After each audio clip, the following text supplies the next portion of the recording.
Hello everyone. So today I thought it would be fun to go over my physical TBR, to be read. Yeah, TBR, because I feel like I have a decent amount of books. You can't see them, but they're right here that I just accumulated because I like buying books. These are just some that I haven't read yet, and it's hard because I like to read on my phone. I am a girl of convenience, so I do use Wattpad because I don't know, I feel like people get creative on there. That's my side tangent. That I use Wattpad because it's on my phone and it's accessible and I don't have to physically pull out a book, if you get my drift. Nonetheless, I want to read my physical TBR. With that done and over with, let's just get right into the video because I have nothing else to say. Okay, I'm not too sure how many books I have here, but I guess we'll see at the end of this video.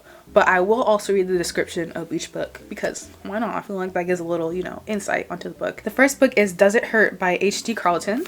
Here she is. I seen some things on it online, and to say the less, is that even a sentence, even a thing to say? I'm intrigued. Here's the description. Who am I? I've forgotten the answer to that question long ago, ever since I ran from that house. So desperate to escape. I left only the clothes on my back and socks on my feet. After that day, I've only ever walked in stolen shoes. Could I be our girl who was searching for the meaning of life in faceless men? They were all so forgettable, until he came along. He took me under a waterfall and made me forget my name, and in return, I took his instead. Enzo Vital. An enigmatic man who will only ever love the deep sea, or rather the predators that inhabit it. Turns out he's not so different than the monsters he feeds. He lured me onto his boat, like a fish in the ocean, seeking vengeance for my crime. Had I realized his intentions and that a massive storm would leave us shipwrecked, I would have run. Now I'm a girl who's seeking refuge in a decrepit lighthouse with a man who loathes me almost as much as he craves me. He wants to hurt me, but the old caretaker of the abandoned island may have intentions far more sinister. It's no longer a question of who I am, but rather will I survive. I feel like I can see why people, what's the word? What is the word? Attracted to this book, and I can't wait to read this. Okay, next we have If We Ever Meet Again by Anna Hong, and here she is. I've read a few books. I think a series. Ooh, I'm looking at my bookcase. I have the Twisted Love series and the other series, the King of, that series. I read 2 series by her, and so I'm excited to get into this one. There are 2 different descriptions on the book and on Amazon, so I'm just gonna read both of them. 1 year, 2 opposites, and a love that will blindside and ultimately shatter them. She's an aspiring interior designer who dreams of falling in love. He's an ex-football player who thinks love is a con. She's a virgin and he doesn't do virgins. He's cocky, infuriating, and not her type. She wants the fairy tale, he wants freedom. Blake and Farrah shouldn't have fallen for each other the way they did. Totally, completely, and irrecoverably. Because they're studying abroad in Shanghai, and they only have 1 year. Because forces at home threaten to rip them apart, even if they don't know it yet. And because, eventually, they must face the most heartbreaking lesson they'll ever learn. Sometimes even the greatest love can't conquer all. That was the Amazon one, and the one on the book says, 1 year is all it takes for strangers to become lovers. 19-year-old Farrah Lynn is going to fall in love for the first time during her year abroad in Shanghai. She's sure of it. The only problem, her would-be leading man is her new friend's boyfriend. There's nothing worse than being in love with someone you can't have, or at least she thinks it's love. But if that's true, why can't you stop fantasizing about someone else? Specifically the cocky blonde athlete with the world's biggest ego and greatest dimples, ? Blake Ryan was a college football star who shocked the sports world when he quit after his 3rd national championship. Instead of dealing with the fallout, he escapes to Shanghai, where he vows to keep life simple. No football, no commitments, no romance. But no matter how hard he tries, he can't keep a certain beautiful brunette off his mind or out of his heart. What starts as a physical attraction develops into something much deeper as Blake and Farrah get swept up in the magic of Shanghai and each other. But they only have 1 year, and there are forces outside their control that threaten to rip them apart. Can their relationship survive the test, or is it just not meant to be? So we have a little... I don't know, this plot seems interesting. I haven't really heard of this type of concept before, so I'm excited to read this. And I also love the book itself. It has the dyed book edges, and the cover's really cute, so I appreciate that. Okay, I feel like we've had 2 romances so far, which is mainly what I read, but I want to broaden my genre pool, but I really want to get into mystery. This is The House Across the Lake by Riley Sager, and I think the cover is actually really pretty. It's a little cabin and on the lake. Be careful what you watch for. Casey Fletcher, a recently widowed actress trying to escape a streak of bad press, has retreated to the peace and quiet of her family's lake house in Vermont. Armed with a pair of binoculars and several bottles of bourbon, she passes the time watching Tom and Catherine Royce, the glamorous couple living in the house across the lake. They make for good viewing. A tech innovator, Tom is powerful, and a former model, Catherine is gorgeous. One day on the lake, Casey saves Catherine from drowning, and the two spark up a budding friendship. But the more they get to know each other, and the longer Casey watches, It becomes clear that Catherine and Tom's marriage isn't as perfect as it appears. When Catherine suddenly vanishes, Casey immediately suspects Tom of foul play. What she doesn't realize is that there's more to the story than meets the eye, and what shocking secrets can lurk beneath the most placid of surfaces. Packed with sharp characters, psychological suspense, and gas-worthy plot twists, Riley Sager's Across the Lake is the ultimate escapist read. No lake house required. Yeah, but that was a description. The only suspense thriller psychological book that I read, if it even counts, is by Colleen Hoover, which was Verity, and I actually really like that book, surprisingly. So I'm hoping this gives that type of feeling. I'm really into the psychological thrillers, especially in movies. I love movies. I feel like I could get down with this. So we're going back into romance, and this is Throttled by Lauren Asher. I also have read a Lauren Asher series before, which is Love Unwritten, but I saw that she had another series called Throttled and intrigued. Noah. Maya Alatorre is a sister of my teammate and my new obsession. Keeping my distance during the Formula 1 season should be easy, except I always find ways to see her. Press tours, pre-race rituals, sponsor events, and black tie galas. The more time we spend together, the stronger my desire grows. Tinkering around with her is one thing, but wanting more, never going to happen. She might be a distraction dressed like a daydream, but no woman is worth risking the championship title over. Or so I thought. Maya. Noah Slade is Formula 1 royalty and my brother's biggest rival. Ooh, rivals. When I'm invited to join my sibling while he competes for the world championship, I promise to avoid Noah at all costs. 21 races, 2 drivers who hate each other, and 1 forbidden attraction I can't ignore.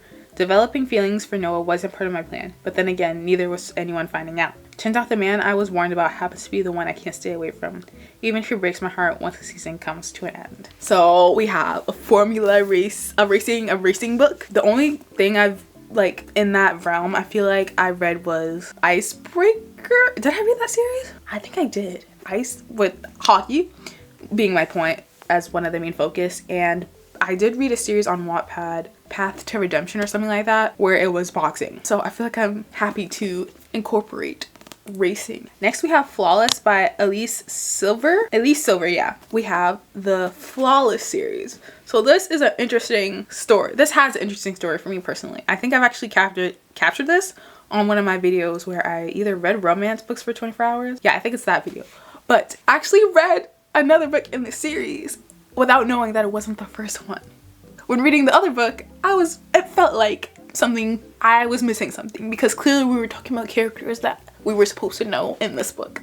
So I bought the first one in the series. The rules were simple. Keep his hands off his agent's daughter and stay out of trouble. But now he's stuck with her. There's only one bed, and well, rules are made to be broken. Ooh, one bed trope. Reed Eaton is the face of professional bull riding. Bull riding! That's another one to add to the list. The golden boy. Or at least he was until it all blew up in his face after a public brawl. Now his agent says he has to clean up his image and sticks Reed with his ball-busting daughter for the rest of the season as full-time supervision. But Reed doesn't need a goddamn babysitter. Especially one with skin-tight jeans, a sexy smirk, and a mouth she can't stop running. A mouth he can't stop thinking about. And he quickly learns that Summer Hamilton isn't just another conquest. She sees the man behind the mask, and she doesn't run. She pulls him closer even when she shouldn't. She says this means nothing. Reed says this means everything. She says there are boundaries that shouldn't cross. That Reed's reputation can't take any more hits, and neither can her damaged heart. Reed says he's going to steal it anyway. That's the premise of Flawless. Okay, I think we have another mystery type book, and it's the 7.5 Deaths of Evelyn Hardcastle.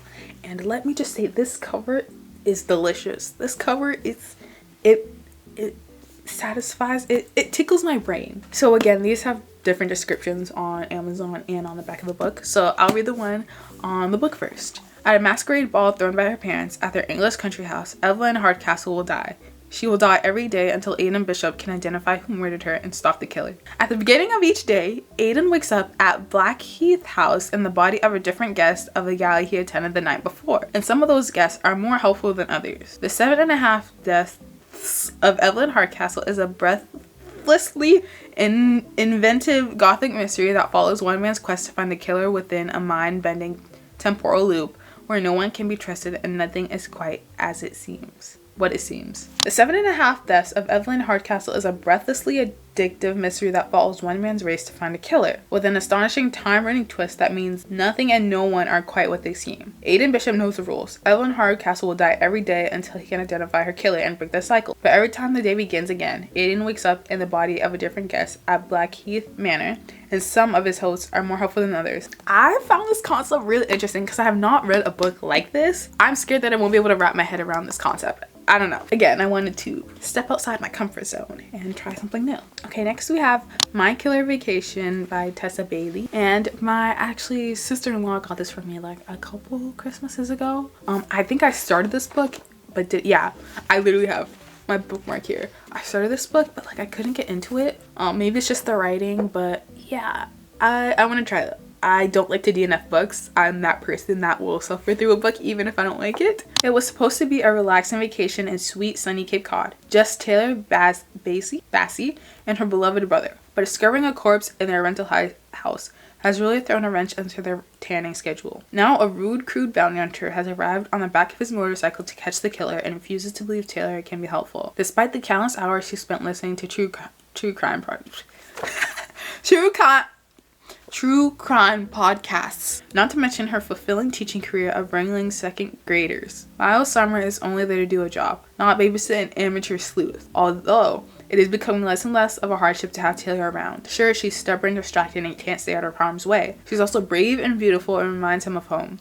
In other words, the instabile hunger and protectiveness she's awakening is a threat to his peace. Before Miles sinks any deeper into his dangerous attraction, he needs to solve the murder and back to the road. Only now there are two threats, and the base one is to his heart. So yeah, that's My Killer Vacation. Okay, next we have a classic, and I really want to get more into classics, like older writings and stuff. I tried once with Agatha Christie and I just couldn't.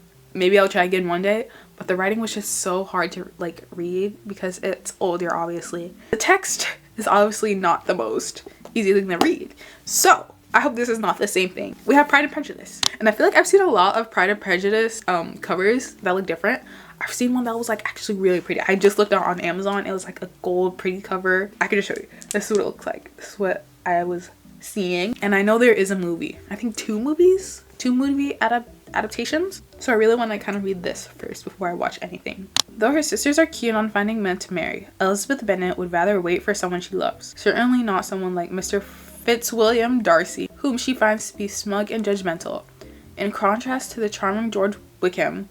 But soon Elizabeth learns that her first impressions may not have been correct, and the quite genteel Mr. Darcy might be her true love after all. Yeah, what harm can a good classic do for you? Okay, next we have another mystery, I think. This one is Word Hunter by Stella Sands. Yes, Stella Sands. This is the cover. I feel like the cover really drew me in. I feel like if a cover is not decent, like, I feel like they say, you know, don't judge a book by its cover, but I judge books by its cover most of the time. But let's see what this book is going to give us. Tattooed Pierce and a bit of a mess, Maggie Moore is a surprising genius when it comes to words. A savant able to solve any linguistic puzzle. The top student in her forensic linguistics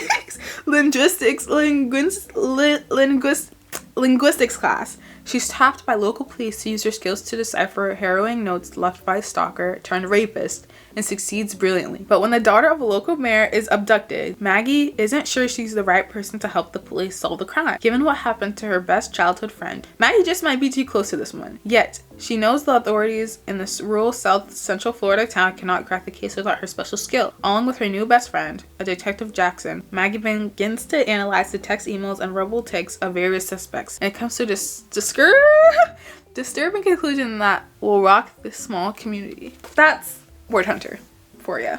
Reading is so hard. Oh my god. We have like 6 more to go, so buckle in, guys. We're here for the long haul. Next we have Electric God by Kate Robert, and I actually did thrift this at Savers, surprisingly, and it was only $4. But I believe this is a twist on Greek mythology, and it is a romance, I believe. And I think the first book is actually Neon Gods. It's a series, by the way, if I didn't say it already. He was the most beautiful man in Olympus, and if I wasn't careful, he was going to be my death. A scorchingly hot modern retelling of Psyche and Eros that's as sinful as it is sweet. In the ultra-modern city of Olympus, there's always a price to pay. Psyche Dimitru knew she'd have to face Aphrodite's jealous rage eventually, but she never expected her literal heart to be at stake, or for Aphrodite's gorgeous son to be the one ordered to strike the killing blow. Eros has no problem shedding blood. Raised to be his mother's knife in the dark, he's been conditioned to accept that he's more monster than man, but when it comes to take out his latest target, he can't do it. Confused by his reaction to Psyche's unexpected kindness, he does the only thing he can think of to keep her safe. He binds her to him, body and soul. Psyche didn't expect to find herself married to the glittering city's most dangerous killer, but something about Eros wakens a fire inside her she's never felt before. As lines blur and loyalty shift, Psyche realizes Eros might take her heart after all, and she's not sure she can survive the loss. I feel like if I would like enjoy this way more if I had better knowledge on Greek mythology. Maybe I'll look into that on my own time, but I thought this was an interesting like twist. I also will probably need to pick up the first book of this because I can't read this if this is not the first book. Next we have Hooked by Emily McIntyre. I've again seen this a lot on TikTok, or I used to. I also thrifted this book. It was $4.49, and I'm surprised I actually found both the Neon Gods book and this book together, I believe. This is a story on like fairy tales. So I think this one is Peter Pan. I could be totally wrong, but I think it's dark romance. He wants revenge, but he wants her more. James has always had one agenda: destroy his enemy, Peter Michaels. When Peter's 20-year-old daughter Wendy shows up in James's bar, he sees his way in, seduce the girl and use her for his revenge. It's the perfect plan until things in James' organization begin to crumble. Suddenly he has to find the traitor in his midst, and his plan for revenge gets murkier as James starts to see Wendy as more than just a pawn in his game. Wendy has been cloistered away most of her life by her wealthy cold father, but a spontaneous night out with friends turns to an intense and addictive love affair with a dark and brooding James. As much as she knows James is dangerous, Wendy can't seem to shake her desire for him. But as the relationship grows more heated and she learns more about the world he moves in, she finds herself unsure if she's falling for the man known as James or the monster known as Hook. Okay, yeah, it's all starting to come back to me. So Wendy from Peter Pan and Captain Hook. Yes. We got it. We're there. Okay. That's where we're going with this. Okay, next we have a book I'm not too sure what the premise of it is, and I also thrifted it. It was $3.49, and the book is Normal People, a novel by Sally Rooney. Connell and Marie. These names, I can't. I just spilled water everywhere. Okay, good thing it was just water because but anyway, back to this book. Connell and Maria Nay grew up in the same small town, but the similarities end there. At school, Connell is popular and well-liked, while Maria Nay is a loner. But when the two strike up a conversation, awkward but electrifying, something life-changing begins. A year later, they're both studying at Trinity College in Dublin. Maria Nay has found her feet in a new social world, while Connell hangs at the sidelines, shy and uncertain. Throughout their years at university, Maria Nay and Connell circle one another, straying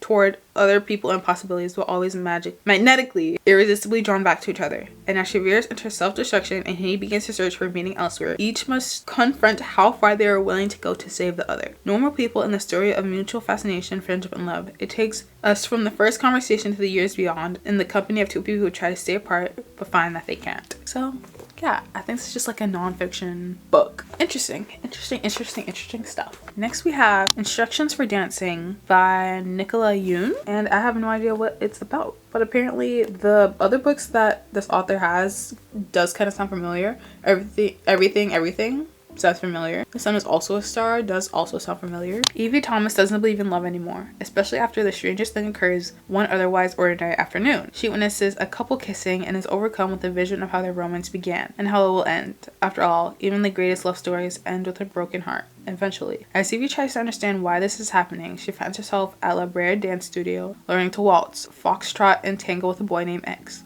X is everything that Evie is not. Adventurous, passionate, daring. His philosophy is to say yes to everything, including entering a ballroom dance competition with a girl he's only just met. Falling for X is definitely not what Evie had in mind. If her visions of heartbreak have taught her anything, it's that no one escapes love unscathed. But as she and X dance around and toward each other, Evie is forced to question all she thought she knew about life and love. In the end, is love worth the risk? Sounds interesting, and yeah, Sounds interesting. Okay, next we have The Mirror Season by Anna Marie McLemore. And this cover is just so pretty as well. I don't know, something about like the colors and like the texture of like this design right here. The color story is also really pretty. This was also given to me. I think I said that. So I'm not too sure what the premise of it is. When two teens discover that they both... Oh, okay. When two teens discover that they were both sexually assaulted at the same party, they develop a cautious friendship through her family's possibly magical pasteleria, his secret forest of otherworldly trees, and the swallows returning to their hometown. In Anna Marie McClure's The Mirror Season, Christelle's whole world changes after she and a boy she really knows are assaulted at the same party. She loses her gift for making enchanted pan dulce, neighborhood trees vanishing overnight, while mirror glass appears, bringing reckless magic with it. And Celia is haunted by what happened to her and what happened to the boy whose name she never learned. But when the boy, Locke, shows up at Celia's school, he has no memory of that night and no clue that a single piece of mirror glass is taking his life apart. Celia decides to help him, which means hiding the truth about that night, because Celia knows who assaulted her, and him. And she knows that her survival and his depend on no one finding out what really happened.